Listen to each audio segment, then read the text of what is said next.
So what's your name? Paul Luna. How was your day today? My day was pretty good.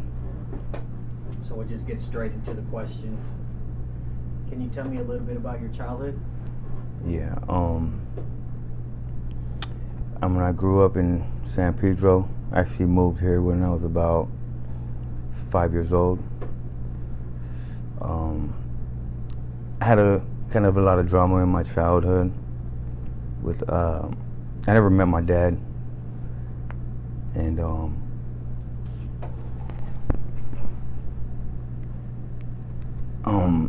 so I was raised by my stepdad, which is he's African American, and so yeah, he raised us, me and my brother, from about 5 years old. When he and my mom moved out here, that when they got together, and a lot of issues. She was on, she was using drugs. How old were you when that was happening? right away, about 5, and she had feelings about my dad. I looked just like him, so there was kind of issues taking out on me, and I was treated a little different than my brothers and sisters growing up. We went to Dana. We went to 7th Street Elementary. Then we went to Dana. In about 7th grade, they came and took me and my brother out of school. And we were in the system.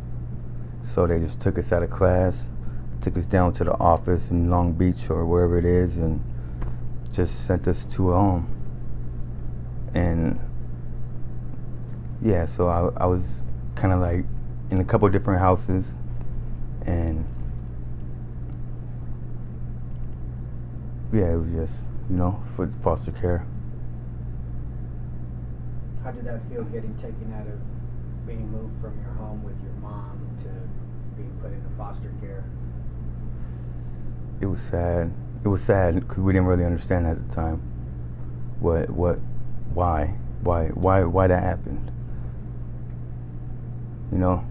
We knew the arguments and the violence, but we didn't truly understand. So we kind of just went with it. There was nothing we can do. Get in the back of the car and go. And yeah, it was sad, but there was nothing we can do about it. And yeah. What were your dreams as a child? Honestly, I wanted to be a cop, to be honest. Can you tell me about your relationship with your dad and how he made you feel? I have no relationship with him. I've never met him. I never had a conversation. But so there's no relationship. There's really no feelings. Cause at least I didn't meet him and he left. At least he's just never been there. So that's kind of a plus, But people all around the city know him, so that's what kind of irks me. Like, damn, how can they know him and I don't? Just random people coming to, oh, you look just like your dad, just like your dad. Like, damn, that's the shit I used to hear from my mom. Like, when she was, bam, and yeah. So I get kind of offensive when I hear that shit. Like, okay, I don't mess with him. You know him, just keep that to yourself. I don't want to hear anything. But yeah. How did the lack of a relationship with your dad, how did that feel growing up, not knowing him? How did that feel? I would question why and this and that. I have my little questions about why wouldn't he reach out to me, or like where, I don't know. I know it wasn't really my fault, but whatever him and my mom had going on, I have no idea. But I guess he kind of treated her bad. That's why she kind of resented him, and I'm a spitting image of him. So she would always say, "Yo, you look like your dad. You look like your dad." I mean, well, who else am I supposed to look like? You know, and that just caused a lot of. What about the relationship with your stepdad? Oh, that was. I mean, he stepped up. He stepped up, and he showed a lot of. He showed me, you know, love the best way he can. You know, it's hard, you know, especially out here. There's a lot of black and Mexican rivalry out here, and for him to do that, even knowing that, that showed a lot, you know. Christmases, he would just go all out, you know. He showed love the best way he can, even though I know he doesn't really do that. He's really a private person, and yeah. What about your relationship with your mom? That's complicated, because I'm still not over it. Over what exactly?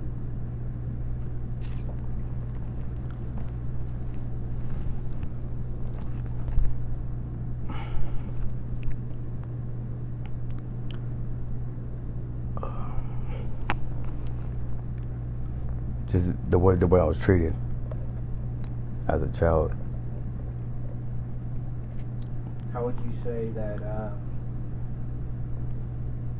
you could quickly describe how she made you feel with her treatment towards you as a child? How did it feel? Just abandoned.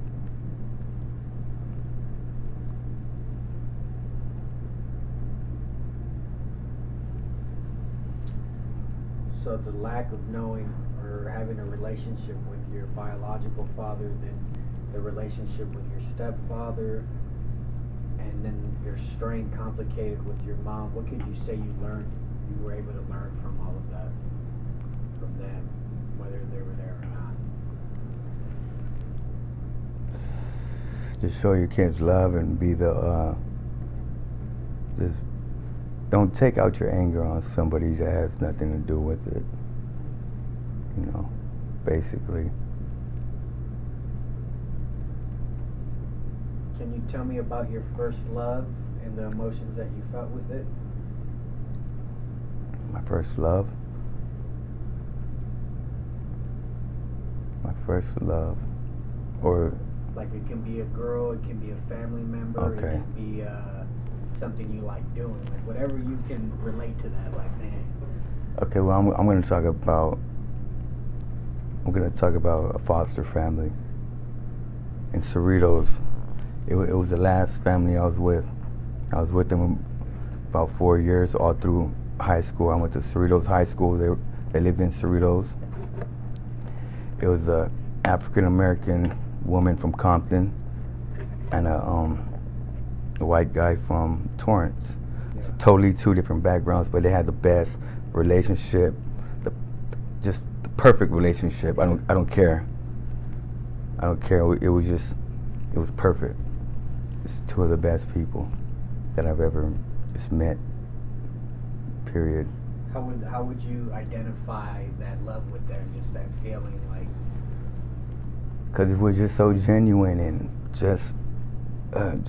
I mean, they taught me a lot. They taught me the manners I have for the little time I was there. They taught me just respect and how to control my anger, because I was very angry.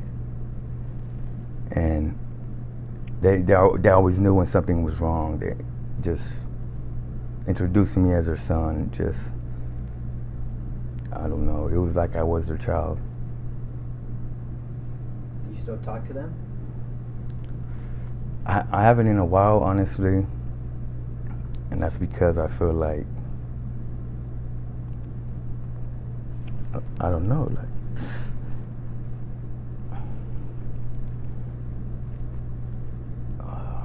like they expected much more.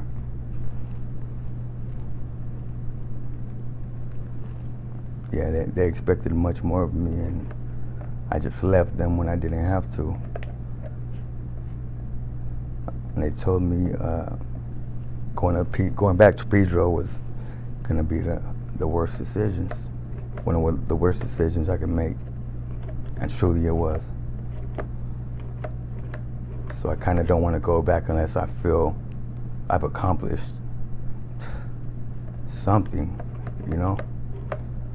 And I just don't feel I've done that. Why would you say coming back to Pedro was? Because they knew what Pedro was like, and the possibilities, and you know, my mom, going back with my mom, they already knew what was there, you know, the feeling of me and her, and they knew that's where mom and anger come from. They knew. I mean, we've talked about it, and yeah, just you know, the gangs out here, and just everything. Cause Cerritos is very quiet. It's very, you know, you go outside, you know, it's peaceful. There's nothing going on, you know. Of course there might be, but it's nothing compared to this. Nothing compared to this.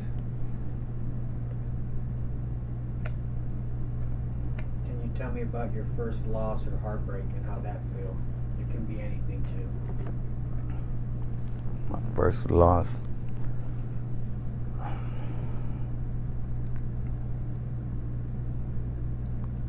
Or heartbreak. Never really been heartbroken, but first loss.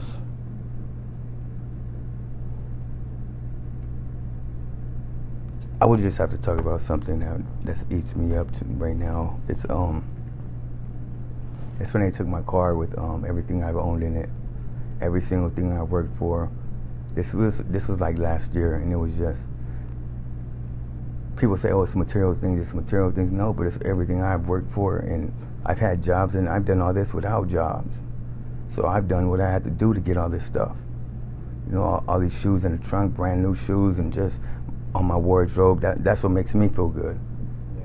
So for somebody to take everything that I've owned, just, it was a lot of stuff. It was a lot of stuff, and that eats me up, because I've had to start over after that, and I'm nowhere close.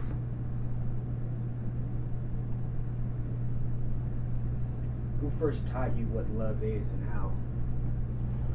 That's what the Cerritos situation was about, basically, because they showed me love, true love, genuine love.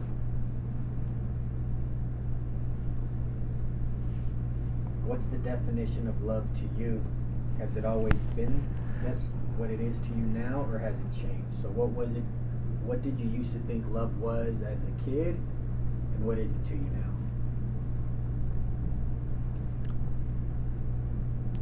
Love as a kid was basically giving me things, giving me toys, or taking me to McDonald's and getting me a Happy Meal and things like that.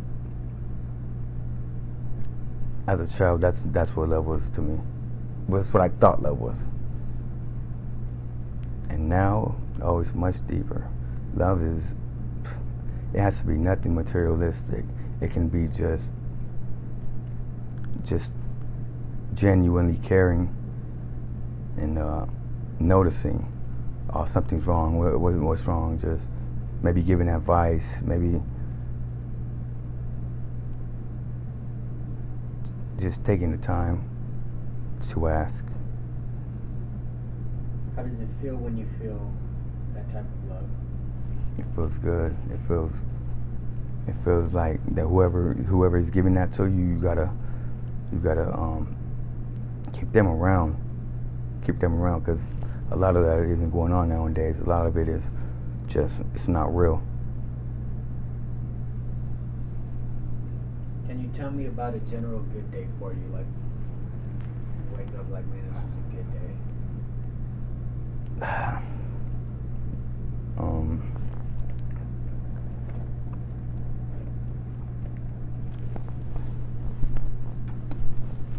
Genuine good day. It's no drama, no issues. Surrounded by good people.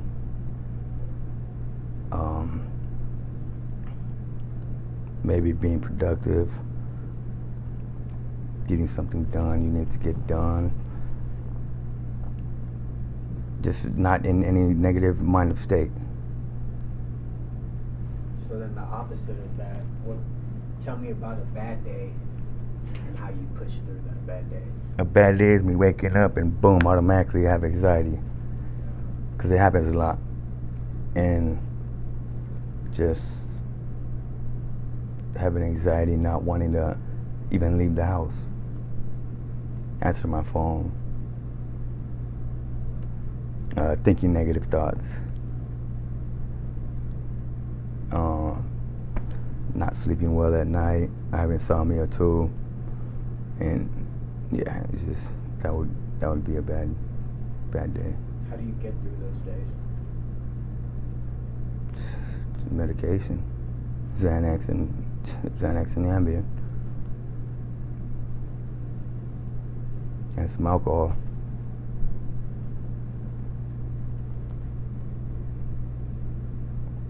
Can you walk us through what waking up with the anxiety feels like just the initial wake up and then? It's like waking up and just antsy, like irritated for whatever, and I'm really probably irritating myself, or it was a dream, or anything can trigger it. But mostly it's in your own head, you know. You're just, because constantly I'm thinking. Right. I'm thinking constantly, all day. I'm thinking. So something negative had to trigger it. It could be a text message I got right when I woke up from someone I didn't want to even communicate with that day, and it can be many things. But so then, like, the mental part is, you know, your mind's kind of racing a little bit, right? Yeah. And so what's the physical effect of it? How do you feel it? I feel it. Like how do I feel? Yeah, like in the body, like Oh. your hair, is it like? I'm sweating. Yeah. I'm sweating. I don't even want to go outside or anything. I don't even want to leave my room. Yeah. Not eating. Just maybe not taking a shower the whole day till the end of the day. You know, just slumped, and just not moving out of bed. What are 2 things or events, or just 2 things that have shaped you, good or bad?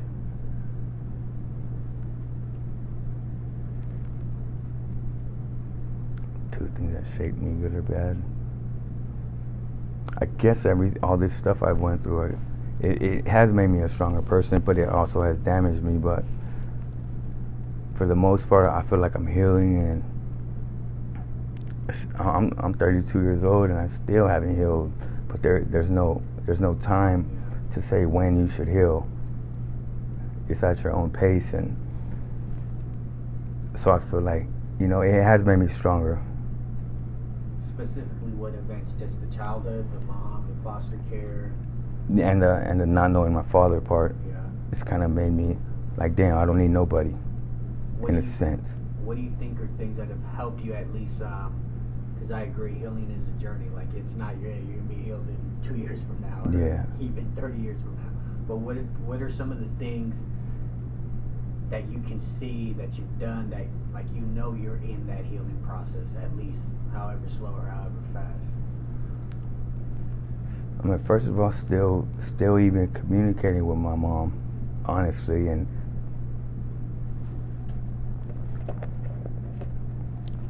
I try not to show her, like, disrespect or just, I don't want to hurt her feelings, but I know she can feel it, because I don't even call her mom. Well, everybody else does, so yeah, that's one way I was trying to be the bigger man, even though I don't want to sit there and just attack. What are some of the things you do to deal with your anger issues?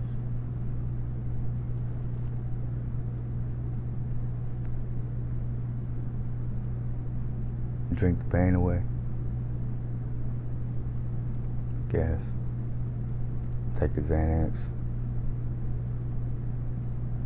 You know.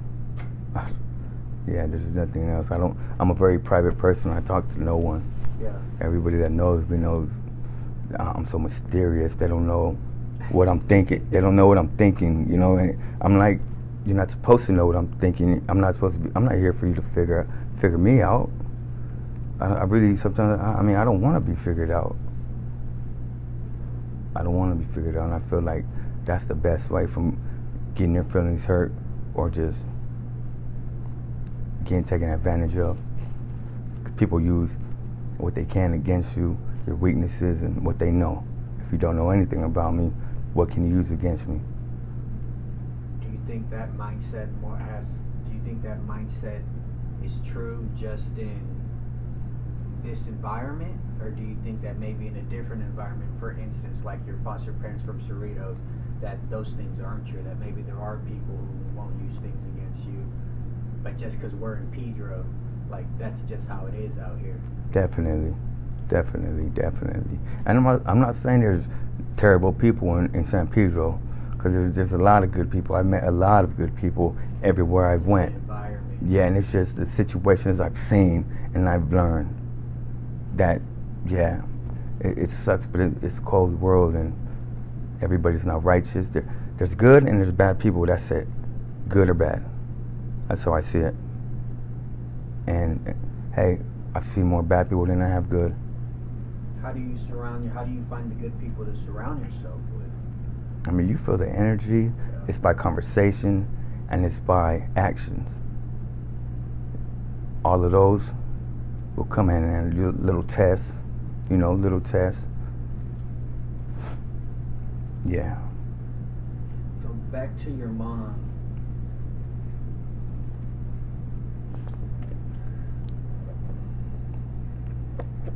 How do you think you get to a point? Because I think healing is a journey too, but forgiveness is a journey too. It's not like you wake up like bam,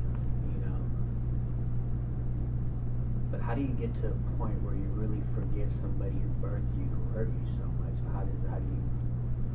I don't know how. That's why I haven't done it yet. Yeah. I don't know. I'm trying to figure that out. Yeah. Because a simple conversation is still not gonna do it. Exactly. It's so much deeper than that. It's just. Yeah. I mean, I have no idea. Or else I maybe would have tried it. What's inspired you? To try and forgive, or just inspire in general. Oh, what inspires me? Yeah. Just positivity. Just seeing somebody who came from nothing and went through the same thing, or maybe even worse, and just came out on top. Yeah. Yeah. And I've seen it. What has been a humbling experience for you?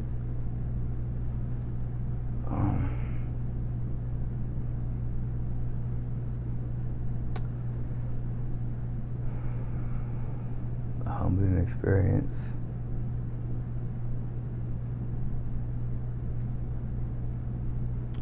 I guess just going through different foster homes and experiencing different people. And there was a lot of good people that didn't have to do what they did. Just taking complete strangers in, and not everybody is doing it for the money, honestly. Yeah. Yeah, so it shows a lot. It kind of changes your attitude about people. Go in your mind and think. This life event can be mental, physical, or spiritual. Tell me about a time in your life that you can relate with the word war. War? It can be any, however. Just at war with myself. Go ahead, I'm sorry. just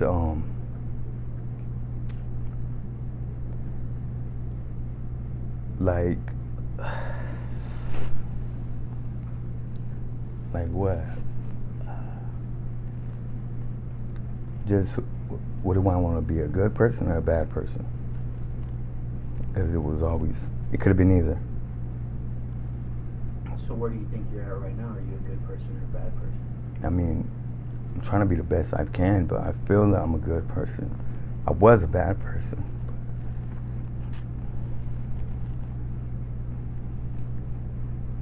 Yeah, but I've made progression. So how did you get to a point? So you're living a lifestyle that would make you a bad person. How did you finally wake up one day and was like, I don't want to be this bad person anymore? Because if you're a bad person, it's just you're obviously surrounded by bad people and going through bad experiences, and you don't want to keep going downhill and hurting people, innocent people, whether it's a girlfriend or whoever it is.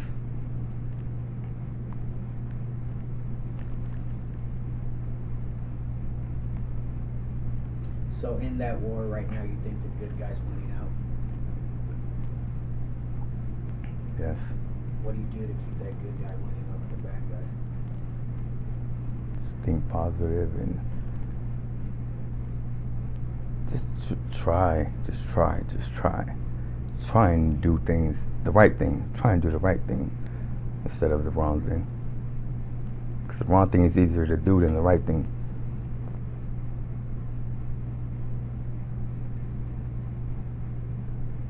Can you tell me about a time, same question, go in your mind and think. This life event could be mental, physical, or spiritual.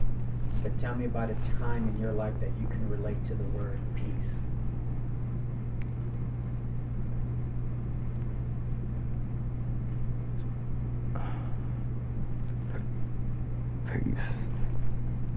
Peace.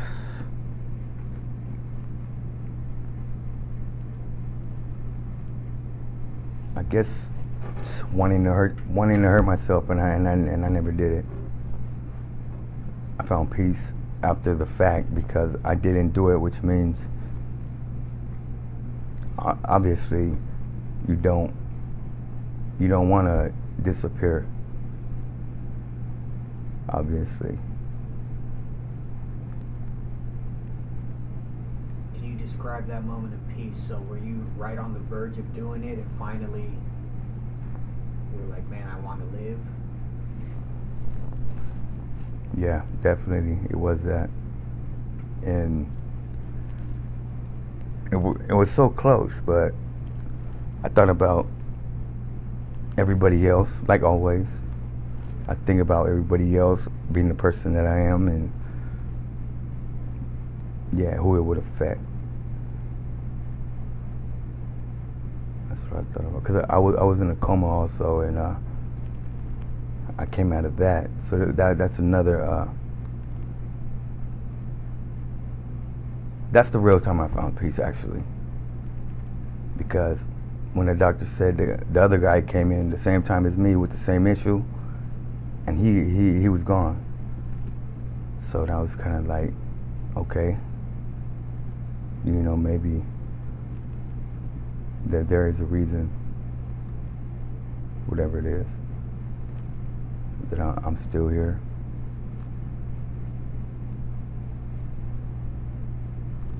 Would you say that peace is attributed to you wanting to live the good life now, that's more peaceful than what it was living the bad lifestyle?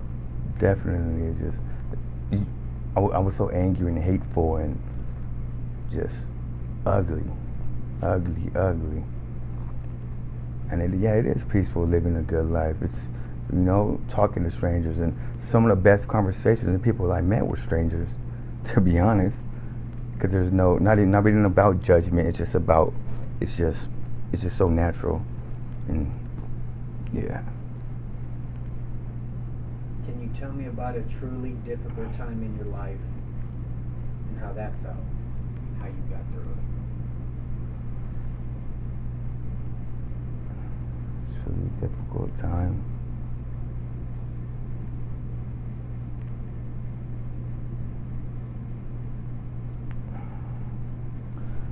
A truly difficult time.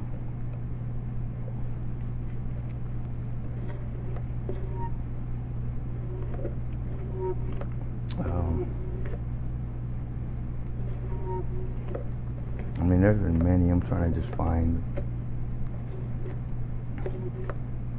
one.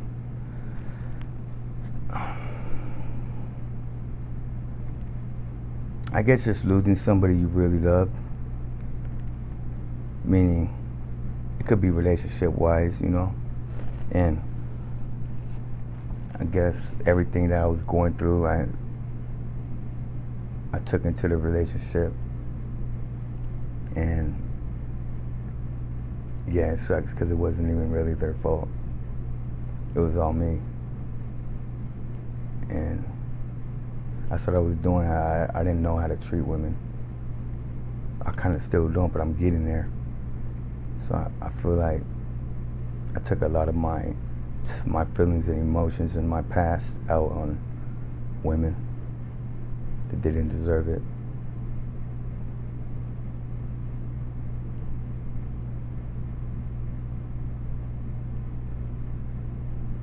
If that makes sense. Did the lady in that relationship you were with, did she try and help you to change? Definitely. Was it difficult for you to tell her that this is much deeper than... Yeah, but like I said, I was very closed-minded. I wouldn't talk. I wouldn't communicate my feelings. I never would. Never. Can you tell me about a truly joyous moment in your life and how that felt?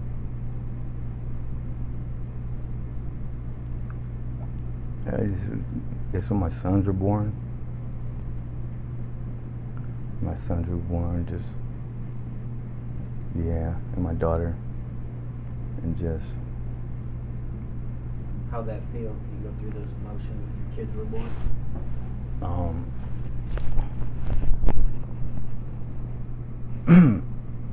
I don't know, just watching them go through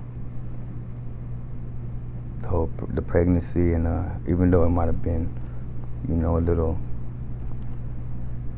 ups and downs, just seeing them when they were born, it was like, dang, a new life that's a part of me, and it hasn't been perfect past that, but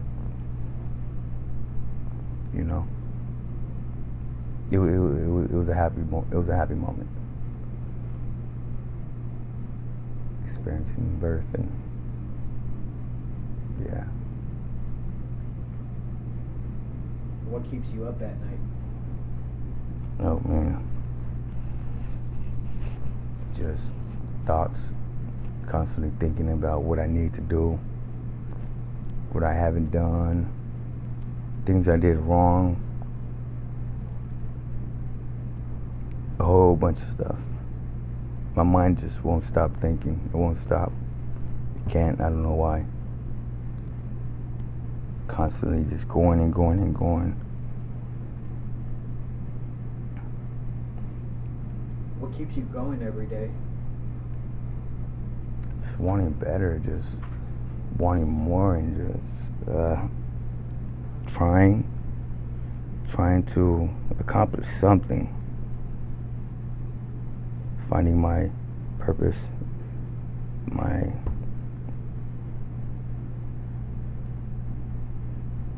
I'm not sure, my calling, what it is I'm here for. I have no idea. I'm still finding myself. That's what keeps me going, though. Just I want better. I don't want to live like this. I'm trying to improve little things at a time, but it's not easy. It's not easy.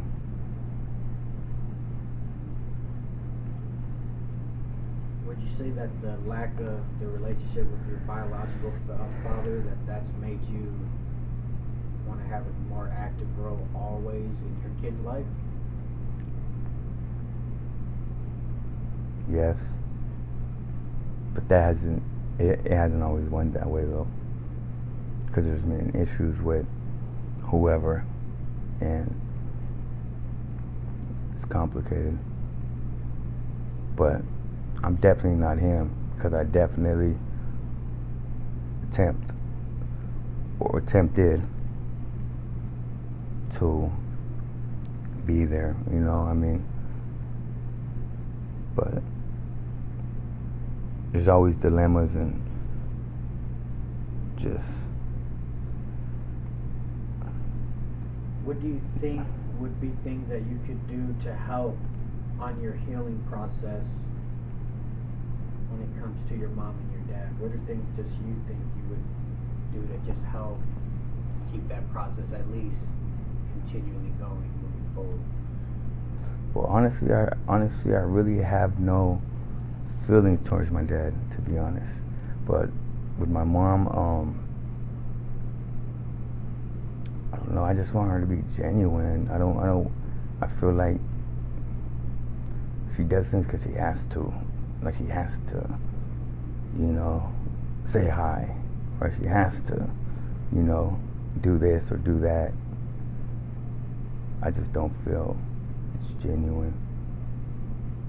Like, because it's genuine with everybody else, I can see it with my other siblings, and with me, still, it's not genuine. It's not. Have you talked to her about it? No. I feel like I'm just gonna attack. And I don't want to do that.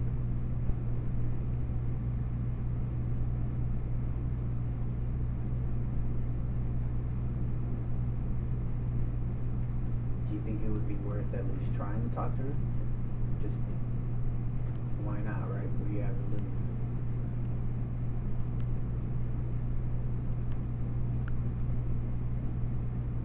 I just don't want to waste my time. I don't want to waste my time and my feelings.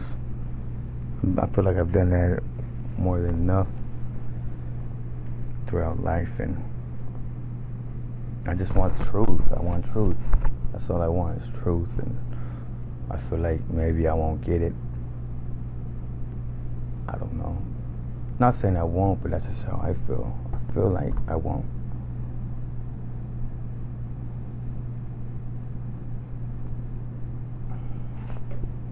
Do you think that you could get to a point in your life where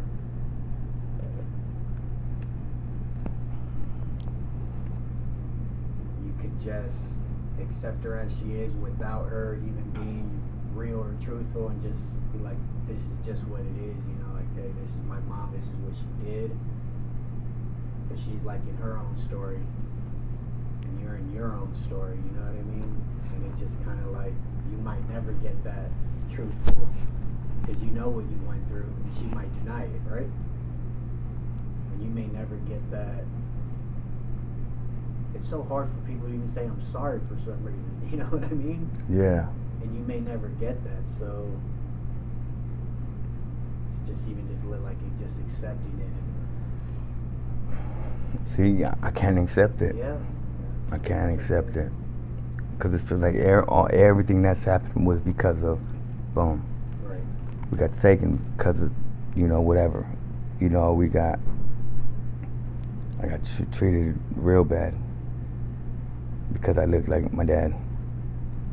Which, whose fault was that? It wasn't my fault that I looked like my dad, because I wasn't laying with him. Or, I'm not trying to throw everything on her, but I'm just saying it had a major impact on my life. Everything.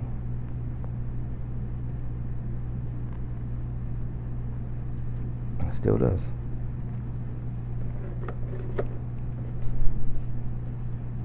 Imagine you're in the hospital today with only hours to live.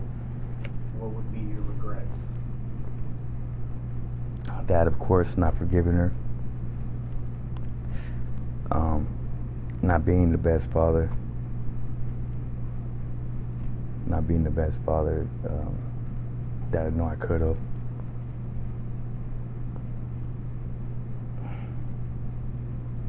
And I just wish I would have treated certain people better. So you're gonna make it. You're alive and well. Do you feel that you can change those regrets? If not change them, at least make amends with them? Yeah, definitely. Anything is possible. Anything is. You tell me that your dreams as a kid were to be a police officer. What are your dreams now? My dreams now are to just be successful and just live a better life than the typical outcome of a person like me that's gone through things like me. Just to learn and grow through my experiences and live a better life because of what I went through. Definitely. You're the author of your life, but what's your picture perfect ending?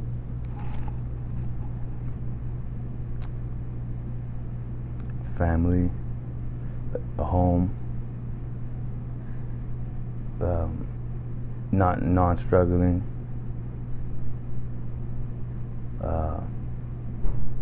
just typical family life.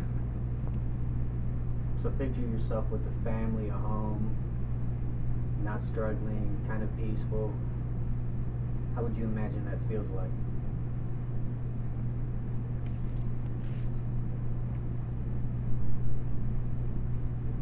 I really couldn't imagine it. But complete happiness. Just relaxed happiness. Just like,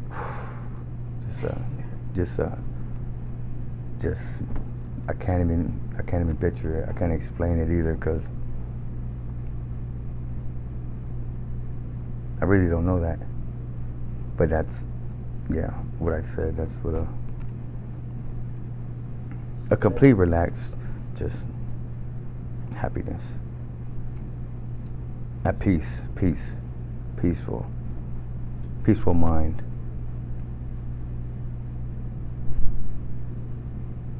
So that's the end of the questions. Is there anything else you'd like to add?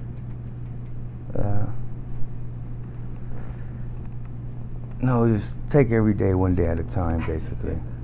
That's to say, we all have issues, and just there's always people out there that have it worse than you and going through way worse. So we kind of gotta put ourselves in other people's shoes. Yeah. Live and learn. As long as you learn, that's it. You go through experiences and you learn, that's it. That's all that matters. If you learn and you grow from that experience, good or bad. That's it. That's it. Thank you. Dope, bro. That was good. Thank you.